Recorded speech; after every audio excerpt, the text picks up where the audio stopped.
deuxième entre-temps. Il faut absolument que je sème ma petite graine parce que là, c'est pas possible.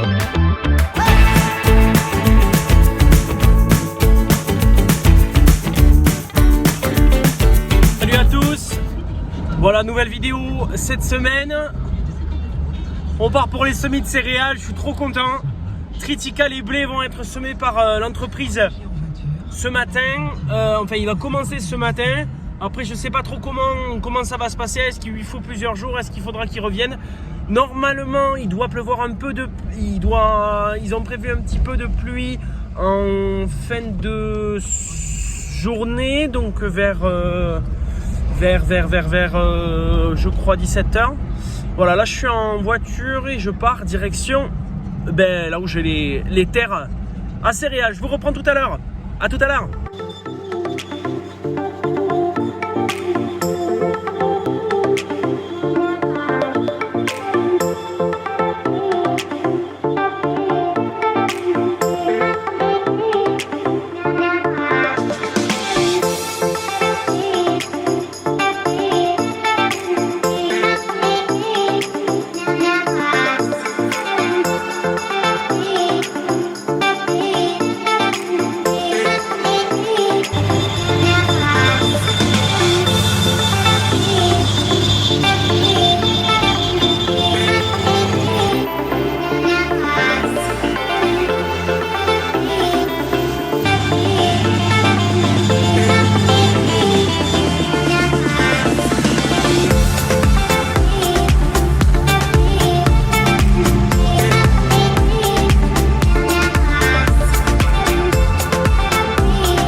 Voilà, l'entrepreneur est en train de terminer le premier champ. On a fait le deuxième entre temps. Il nous restait un peu de semences, donc il est en train d'en mettre un peu plus sur les bordures, histoire d'assurer un petit peu la récolte de l'année. Voilà, sur le triticale. Alors il a commencé à pleuvoir et vous voyez les nuages noirs derrière. C'est pas terrible, donc pour l'instant on ne sait pas si on sème le blé aujourd'hui ou demain. On est sûr que demain il ne devrait pas pleuvoir. Donc du coup il est en train de finir tout ça.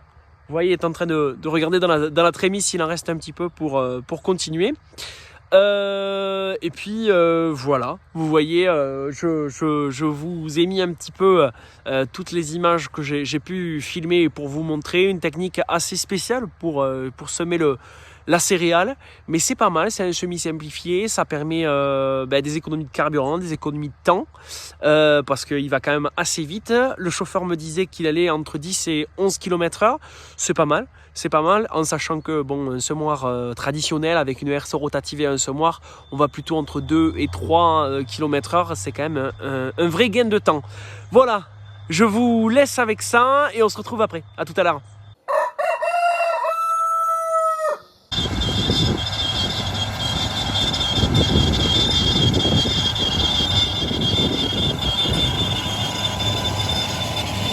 On est de retour aujourd'hui sur les terres que j'ai dans la plaine et on est en train de semer le blé. Alors pourquoi on ne l'a pas fait hier après-midi? C'est parce qu'il a plu, la terre était trop grasse. Déjà aujourd'hui, vous voyez, on a un brin de soleil et pourtant c'est encore gras. On est en train de semer donc la variété Borsalino dans un précédent maïs. On va essayer d'avoir un blé qui résiste à la fusariose comme j'expliquais dans Itinéraire technique. On va sûrement faire un peu plus de blé que prévu, un peu moins de triticale. Je vous expliquerai tout ça en fin de vidéo. Comme ça, vous aurez un petit peu tous les tenants, tous les aboutissants des changements et pourquoi on a fait ces changements. Pour l'instant, on n'a pas totalement fini notre réflexion, donc je ne peux pas vous les dire, je ne peux pas vous expliquer en détail ce qu'on va faire. Là, je regarde un petit peu avec l'entrepreneur, savoir un petit peu comment ça travaille, comment ça dépose. On sème en ce moment à 160 kg/hectare, ce qui est déjà pas mal pour un champ de maïs. Voilà, à tout à l'heure. Oui, je suis en train de me rendre compte que je n'ai pas du tout expliqué. En fait, j'ai complètement zappé de vous expliquer les changements par rapport à ce que j'ai dit dans Itinéraire technique. Donc, je vais vous expliquer maintenant. En fait, il se trouve que je me suis planté dans la commande de semences d'être triticale. Et en coopérative, ils en avaient plus. Donc du coup, en fait, j'ai semé de la semence fermière de blé. Et c'est la variété Monte Carlo, si je dis pas des bêtises. C'est de la semence fermière qu'avait l'ancien propriétaire et donc qui m'a gentiment vendu donc pour finir les champs de blé. Donc voilà, la carte des nouvelles de la nouvelle rotation s'affiche ici. Comme ça, vous saurez exactement quels sont les champs où on l'a mis en blé, où on a mis en triticale et qui seront en tournesol luzerne l'année prochaine. Voilà. Allez, je fais un petit point avec vous au niveau du matériel parce que je sais qu'il y en a qui vont me le demander. Alors là, vous avez donc un T6050 de chez New Holland qui doit faire dans les 130 chevaux à peu près. Et donc du coup un semoir qui s'appelle Sem Exact de chez Horsch. C'est donc une fraise qui gratte à même le sol, qui va travailler à peu près sur 5-6 cm peut-être. Et derrière vous avez un semoir pneumatique qui n'est pas en rang, qui va déposer la graine, donc pas forcément en surface, mais elle va être projetée et recouverte par la fraise qui se trouve derrière. Ça permet bien sûr de travailler donc du coup sur des parcelles qui ont été à peine déchaumées, comme on peut le voir sur le maïs justement, et du coup qui va venir déposer simplement la graine sur le sol. Voilà tout. Alors là vous pouvez voir que les graines sont déposées au sol. Alors pour vous dire, si on est plutôt dans un temps sec, il faudrait donc venir passer le rouleau pour pouvoir faire un petit contact entre la graine et le sol. Après ils annoncent de la pluie dans les prochains jours, de fortes pluies, donc je pense que ces pluies là vont venir donc tasser le sol. Et comme il n'y a pas forcément de cailloux pour des cailloux enterrés, il n'y en a peut-être pas forcément besoin. Voilà tout. J'ai Fossé Compagnie et l'entrepreneur pour vous montrer un petit peu le triticale. Ça c'est la parcelle d'hier. Alors en consultation on va dire avec l'ancien propriétaire et avec l'entrepreneur, j'ai décidé de ne pas rouler le triticale. Alors pourquoi je ne roule pas? Ça semble peut-être illogique pour certains, ce que je comprends, hein. Par la même occasion, on a chacun des façons de faire différentes. C'est vrai que bon, moi je suis jeune dans le métier et j'essaie d'écouter un petit peu ce que l'on me dit, au niveau de la connaissance de la terre. Nous ici, on n'a pas de cailloux, pas quasiment aucun caillou apparent.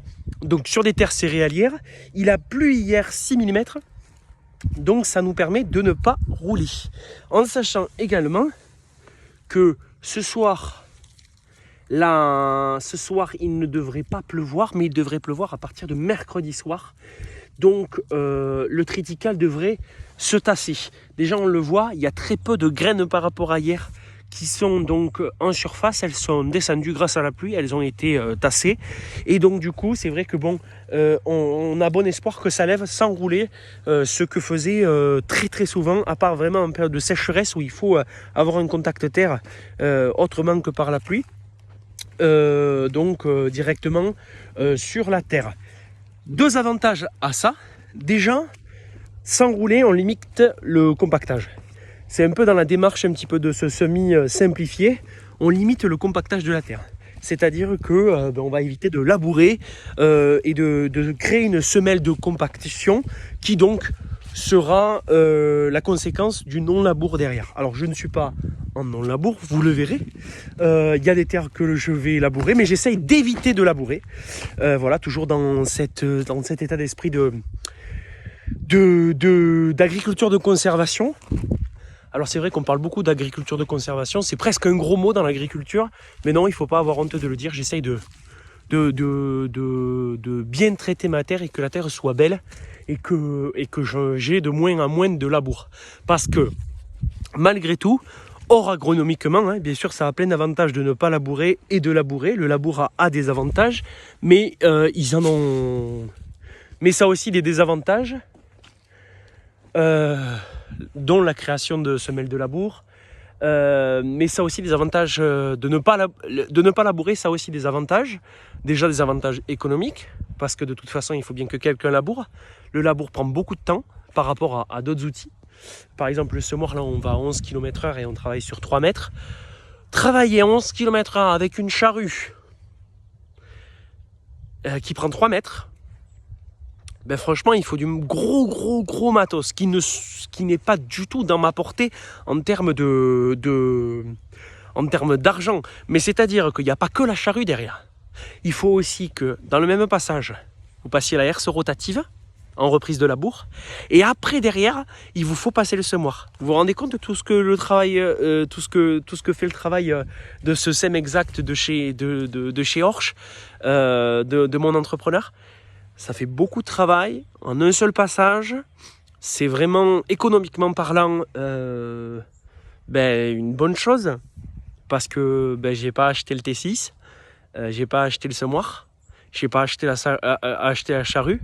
J'ai pas à venir, parce qu'il faut savoir aussi par la même occasion qu'en voiture je suis à 15 minutes, donc ça veut dire qu'en tracteur je suis à 30 minutes, il y a le gasoil, il y a tout ça, donc c'est vraiment économiquement parlant une bonne affaire. Enfin moi je pense, si les rendements derrière, ça je peux pas vous en parler, je n'ai pas encore fait ma première moisson ici, à la première moisson je vous dirai si c'est une si bonne affaire que ça, mais pour l'instant si on ne regarde que le côté économique et qu'on ne regarde pas qu'on regarde que ce qui m'a coûté et pas ce qui m'a rapporté, pour l'instant c'est une bonne affaire.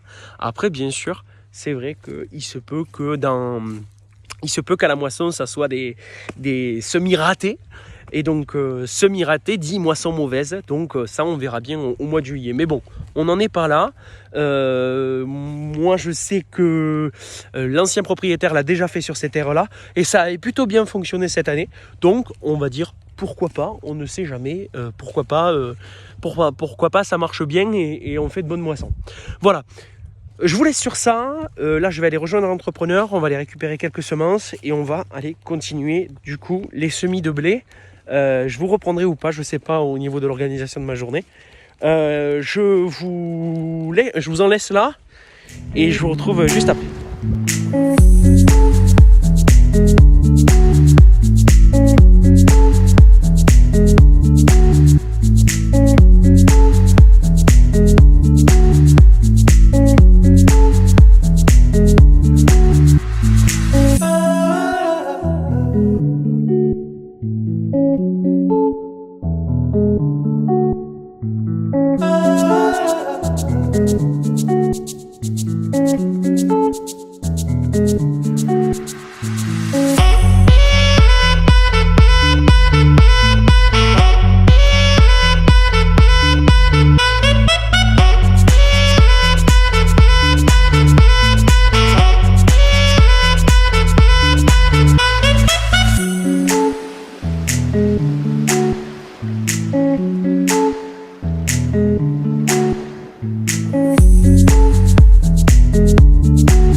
Allez, je vous reprends avec moi aujourd'hui. Aujourd'hui, on est le 1er novembre, c'est férié, mais pas pour moi. Non, on travaille les jours fériés, c'est comme ça, c'est l'agricole. On a fait le boulot ce matin pour les chevaux, on a sorti, on a fait les soins, bon voilà, blabla. Et là, j'attaque les travaux des champs. Hier, on a semé la céréale et c'est la première fois de ma courte carrière que je sème la céréale dans la plaine avant la petite graine dans la montagne. Enfin bon, c'est un peu n'importe quoi. Et là, je me dis qu'il faut absolument que je sème la petite graine parce que là, c'est pas possible. Du coup, tout n'est pas passé à la herse rotative comme je voulais, mais bon, c'est pas grave. Et écoutez, on va faire comme ça pour cette année. On va essayer de bien rouler et bien tasser pour que ça soit bien fait. Donc là, dans le semoir, j'ai déjà mis ça. C'est le régras, le Pixial, le régras hybride. Et ça, du coup, c'est la fléole des prés. Et c'est une toute petite graine. Je n'en avais jamais vu, pour vous dire. C'est tout petit. Mais ça a l'air pas mal. Ça a l'air pas mal. Donc là, je la mets dans la trémie. Je vais le mélanger. Et après, derrière, je fais un essai et je vous reprends pour l'essai. À tout à l'heure. Bon, je vous ai pas repris pendant le test parce que j'étais plutôt concentré sur ce que je faisais. Donc du coup, j'ai quand même pesé la semence. J'ai fait un petit peu tout ce que j'avais à faire de ce point de vue-là, c'est nickel, impeccable. Moi, je suis super content. On est vraiment bien. Je crois que je suis tombé à 0,27, donc ça fait 27 kg hectares. Je devais tomber à 30, c'est-à-dire que j'ai réglé, j'ai baissé un petit peu, j'ai refait un test et on est tombé à 0,30 à peu près. Pas tout à fait 0,30, mais on était vraiment à quelque chose. On n'était pas à 0,29, hein, on était à entre 0,29 et 0,30, donc on est parfait, impeccable. Donc du coup tout ça, je vais aller le semer cet après-midi, s'il pleut pas bien sûr. Si le temps reste comme ça pourrait être jouable. S'il vient à pleuvoir, eh ben c'est reporté. Mais normalement, il ne devrait pas pleuvoir avant ce soir. Donc il faut que cet après-midi, là il est à peu près 13h, je vais aller manger. J'ai de la famille à manger là à midi, enfin à 13h là. Donc du coup ça va être... je vais pas attaquer avant 14h30, 15h. Je pense que j'en ai un bon 2 heures pour semer. Donc si j'attaque à 15h, à 17h j'ai terminé, à 17h j'attelle le rouleau. J'en ai jusqu'à à peu près, moi je dirais 19, vraiment grand large, mais encore roulé à mon avis ça va plus vite. Donc si j'en ai pour 2 heures, 2 heures et demie de semis, on va dire grand max. Et après j'en ai pour 1 heure de rouler. Donc voilà, si je ramasse quelques cailloux aussi par la même occasion, parce qu'il va y en avoir forcément, donc je vais en ramasser un petit peu. Donc je vais finir ce soir à mon avis, à la nuit, bien à mon avis, parce que du coup comme ça tombe vers 18h, je vais finir à la nuit je vais finir de rouler à la nuit. Et après j'irai faire le boulot au niveau des chevaux. Voilà tout, voilà mon programme de la journée. C'est intense en ce moment, c'est intense. Et normalement, jeudi, vendredi, samedi, dimanche, il prévoit de l'eau fort. Donc il n'y aura pas de semis avant lundi prochain. Et mardi, je suis en formation pour mon installation. Donc il devrait pleuvoir aussi pour la même occasion mardi. Donc de toute façon, avant mercredi prochain, ça veut dire qu'aujourd'hui on est mercredi et si je fais pas aujourd'hui, ça reporte à mercredi prochain. Donc là ça va être un peu la cata si je le fais pas. Donc du coup, il faudra absolument que cet après-midi ça soit fait et que au moins ça soit fait. Et après derrière on ira chercher les semences pour les autres prêts et en espérant que la herse rotative soit réparée et qu'on puisse faire tout le reste avec la herse rotative. Voilà, je vous souhaite bon appétit et je vous dis à tout à l'heure.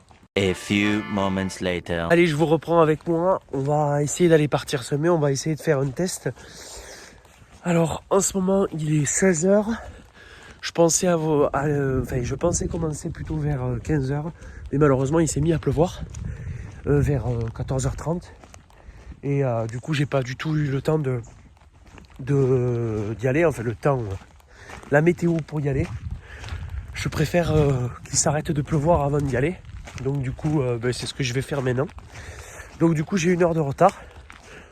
Je vais aller faire un test, savoir à peu près si ça fonctionne ou pas. Si ça fonctionne, tant mieux. Si ça fonctionne pas, j'arrête. Et je vais vous montrer tout de suite.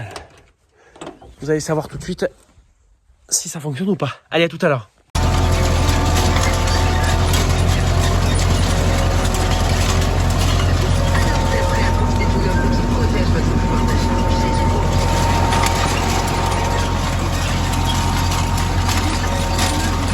Je vous reprends avec moi, on va aller voir un petit peu comment le semoir se débrouille.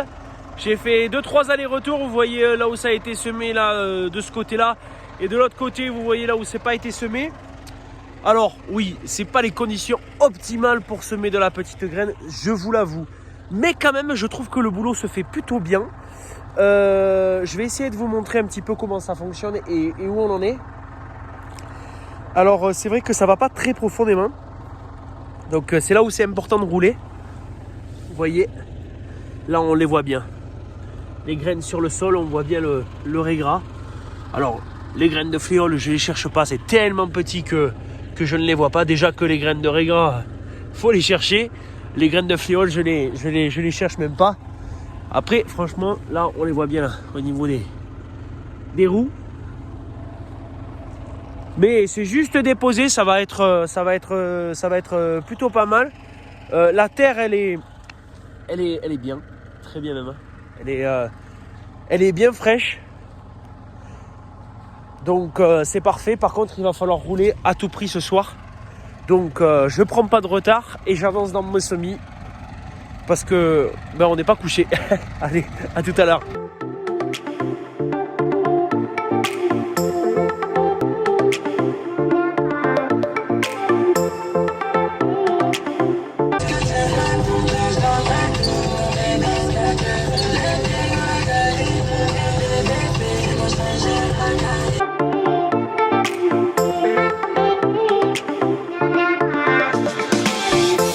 Allez, je sais pas si vous me voyez bien, mais en tout cas, ça va. Ça y est, j'ai fini de semer la deuxième parcelle. Et là, je m'en vais rouler. Je vous montre tout ça. J'ai attelé le rouleau derrière. On peut le voir là. Hop, le rouleau, il est derrière. Il est attelé au tracteur.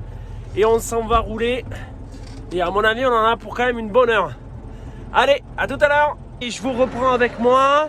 Je vous explique, j'ai pas tout fait parce qu'en fait le problème c'est que, je sais pas si vous le voyez, mais il m'arrache toute la terre. Il y a une pellicule qui s'accroche au rouleau et j'ai peur que ça me nique complètement le semis. Donc je pense que le bénéfice du rouleau là, sur le moment, il y a trop de désavantages par rapport au bénéfice que ça peut apporter. Donc je vais espérer qu'ils annoncent un peu d'eau demain. Normalement pas trop fort, donc je vais espérer que l'eau, comme sur les céréales, fasse un effet compactage sur la graine et sur la terre, et que ça permette tout simplement que ça permette que ça se tasse tout simplement, et qu'on n'ait pas besoin du rouleau. Voilà, j'ai pas tout fait, j'ai fait à peu près 1 hectare sur les un peu plus de 2.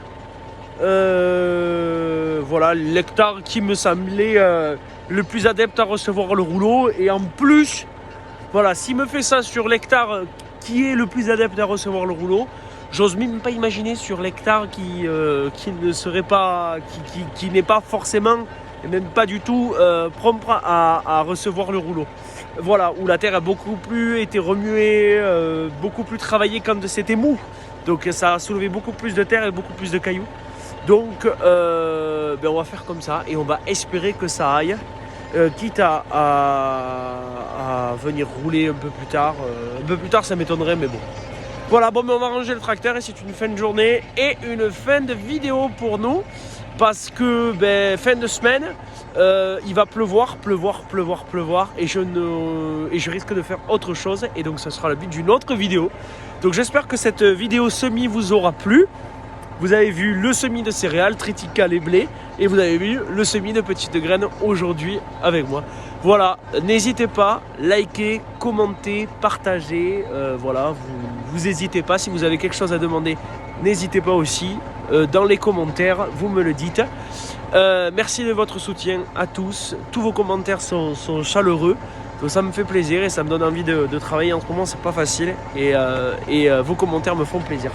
Voilà, je vous souhaite une bonne journée, une bonne soirée. Ça dépend quand est-ce que vous regardez cette vidéo. Et je vous dis à dans la prochaine. Bye!